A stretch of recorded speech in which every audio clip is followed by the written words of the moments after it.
Welcome to another edition of All Things Rome. I'm Doug Walker, and my guest today is Hannah Bagley, our new Keep Rome-Floyd Beautiful director. And I don't know how we managed to do it, but we have always managed to get one of the most enthusiastic people in our community to take that position. Hannah, welcome to the new job. You've been on it how long now? About 2 months? 2 months, yep. About 2 months. And tell us a little bit about exactly what is involved with Keep Rome-Floyd Beautiful, because it's a lot more than just picking up litter. So much more. The education part of it is key. Teaching and getting kids and parents, groups, everyone involved in understanding what goes on in the city and in the county, and understanding why we need to preserve what we have. So the education part is really, really, really important.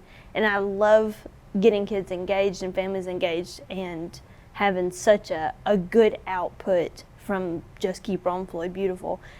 And the whole beauty of it is making sure that Rome and Floyd continue to be exactly what we've all grown up with it being.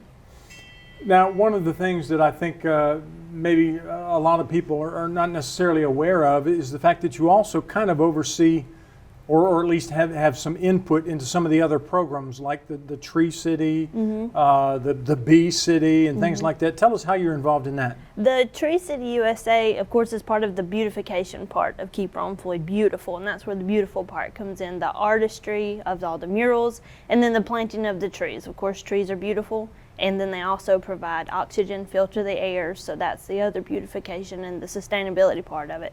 The Bee City USA is actually being absorbed by our Rome-Floyd Eco Center, and they're going to utilize that as one of their education values.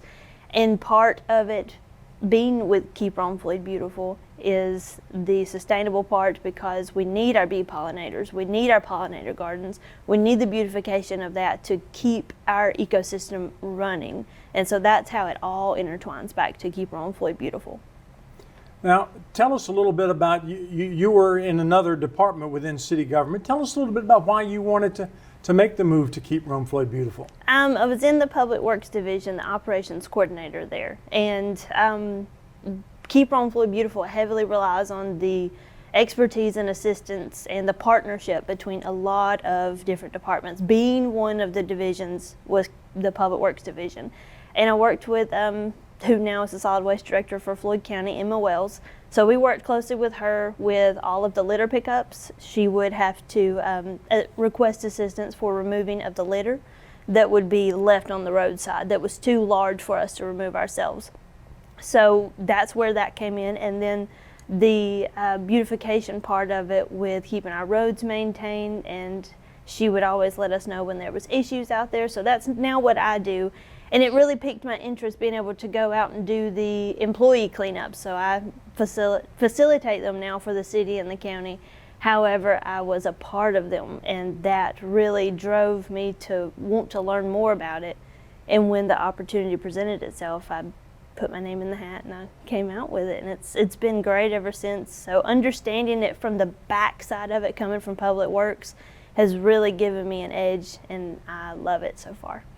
Now, of course, the litter thing is probably what a lot of people see most often. They see the city and county crews out.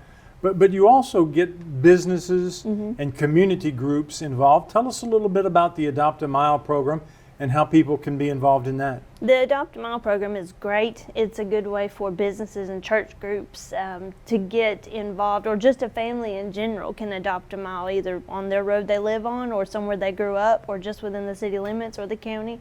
They can adopt a mile, so you've got as many streets if you want to, or multiple areas along one street. And you go out and you take care of it. You adopt it, you cultivate it, you keep it beautiful. And it's a one-time fee. They can pay $250, and that includes the installation of the signs. That gives you all of your needed materials, so your trash bags, your litter pickups, your safety vest, because if you're on the roadside, you want to be safe. So we provide everything within that $250, and that's a one-time fee that's paid. And you just cultivate that and keep that mile clean. And it's a good way for businesses to get their name out there. So it's another publicity and a good way to get your business promoted. Now, when people adopt a mile, how often do they, at least in theory, should they participate in cleanups? We suggest and request that part of you adopting the mile, you do clean it once a quarter. So at least touching the mile, having a group of just 2 or 3 people to a group of 20 going out there once a quarter and cleaning it preferably.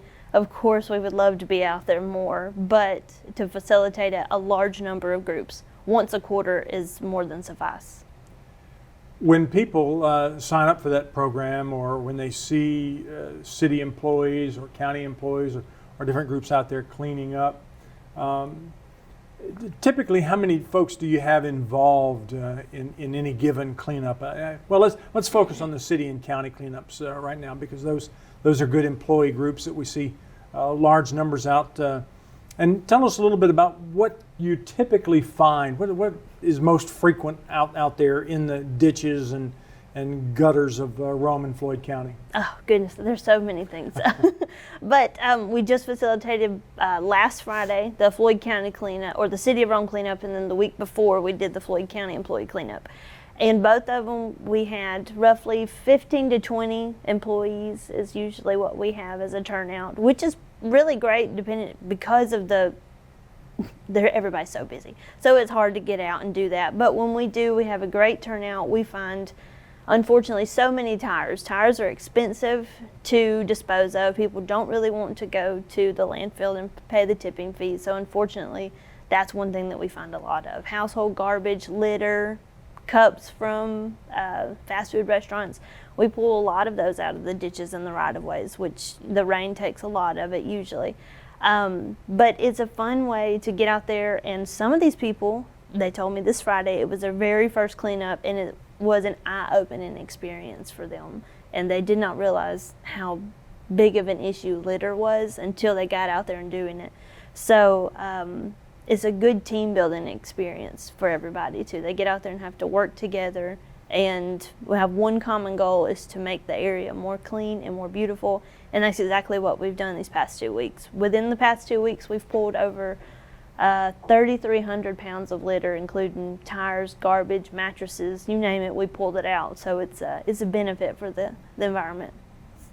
3,300 pounds. That's a lot of hamburger wrappers and coffee cups and beer cans and things like that. What is the typical reaction? You said that people don't realize how bad the situation is. I know education is a big part of your job, but educating employees and getting employees involved, do you think that's carrying over to their families and I do. Their different groups? I do. The comments that are made, or people are just floored. They're just completely astonished with the amount of stuff that they're just bending over, continuously picking up and complaining about. They're like, I wish people would not do this, wish they would not do this. So it really spills over into their personal lives, I believe. So it's making an impact in the neighborhoods. We've even had people come out of their homes and say thank you and join in with us and start cleaning up their own neighborhood. So it's a good way for us to get out there and expose everybody to the problem at hand. We're human beings. We've got a lot of plastic and trash that we generate. So in getting those out from what we're putting there really pushes the fact that we need to utilize our receptacles at home, the right receptacles. I think also one of the things that a lot of people don't think about when they toss garbage out the window, and I'm talking strictly about litter here now, is that ultimately much of that winds up in our rivers. It does. Everything flows to a sewer line or a drainage line, and ultimately into the rivers. We've seen examples of birds with heads stuck in the plastic rings from beer 6-packs and things like that, and in addition to the fact that it just looks ugly. Tell us a little bit more about the education aspect, because I know it's got to be rewarding to work with kids. It is. I just had a field trip 2 Fridays ago, and they are learning about the rain and precipitation, and understanding how the toxins from our car waste and spills, litter. It all gets through the water cycle. It's evaporated and precipitated all the way back through the clouds. So of course we're just running things over again. So we implemented a game called the Raindrop Relay, and the kids would run through a relay course, and it was so much fun watching them turn themselves into a raindrop. And as they're running through the course, they're picking up pieces of litter and putting it in their bag, and then get to the end of the course and dump it into the river. We had a fake river, and at the end of the game they saw exactly how much litter was generated through the game, and to give them an understanding of this is what really happens in real life, and to understand why we need to utilize our recycling, our garbage, our landfills, and composting. And to see them turn around and be like, oh, I understand this now. Our animals are suffering, our ecosystem's suffering. This was a really great point to hit home, and they walked away really understanding it. It was great to see third graders have a light bulb go off. Now, one of the other things that is sort of developing and evolving right now is that the community has had a litter and blight task force, and as I understand it, that is being absorbed now into the Keep Rome-Floyd Beautiful program as well? Mm-hmm. Yeah, the Litter and Blight Task Force was created in 2019, I believe, and it was heavily county, but it was both city and county, and they wanted to bring awareness to issues that we had at hand. So they were able to generate another code enforcement officer. They were able to advocate for a few different needs that we had in the community. And now that they have met their goals and coming in and speaking to some of those board directors and some of the commissioners, they think it's a good idea, along with me, is Keep Rome-Floyd Beautiful and the Litter and Blight Task Force have one common goal, and that's to see Rome and Floyd succeed, and that's exactly what we're going to do together. And of course the litter's one thing, but then the other thing that we see a lot of, and I think some of the city crews really saw for the first time, I think on Stonewall Street this past Friday, mm-hmm. is mattresses, everything but, and you probably have seen a kitchen sink at some point. Yeah, there was a lot there, so that's where it kind of falls in the blight part. And educating now, we're going to partner with Emma and the Rome-Floyd Recycling Center, is to understand the important utilization. If you live in the county, please utilize your convenience sites. That's what they're there for. The Berry Hill convenience sites takes pretty much everything a landfill will. And then if you live in the city, you have curbside pickup. You can put everything there. Solid waste will help remove it. And we will also help during employee cleanups. And if we just utilize the right receptacles and go to the proper channels, we can eliminate that or lessen that problem.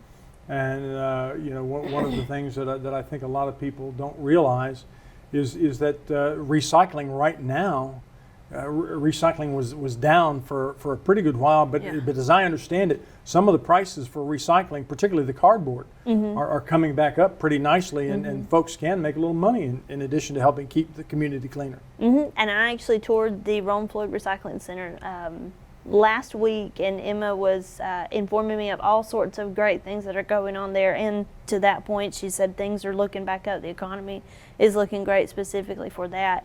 And seeing the amount of recyclables that are there is great to see that. So if we keep everybody informed and educated, we can make this less of a problem. And of course, everything that we can pick up and recycle is something that doesn't go into the landfill, mm-hmm. and can help extend the life of our Walker Mountain landfill out off of, Walker Mountain and Blacks Bluff mm-hmm. Roads out there on the south side of town. Well, Hannah, thank you so much for being with us. We wish you a lot of continued success. If people want to get a hold of you to adopt a mile or to mm-hmm. participate in the cleanup, how do they do that? You can call me at my office at the Rome-Floyd Eco Center, or come see me. Our phone number is 706-236-4456. And you can also go on keepromefloydbeautiful.org. All right. Thank you for being with us. Thank you. And thank you for being with us on All Things Rome.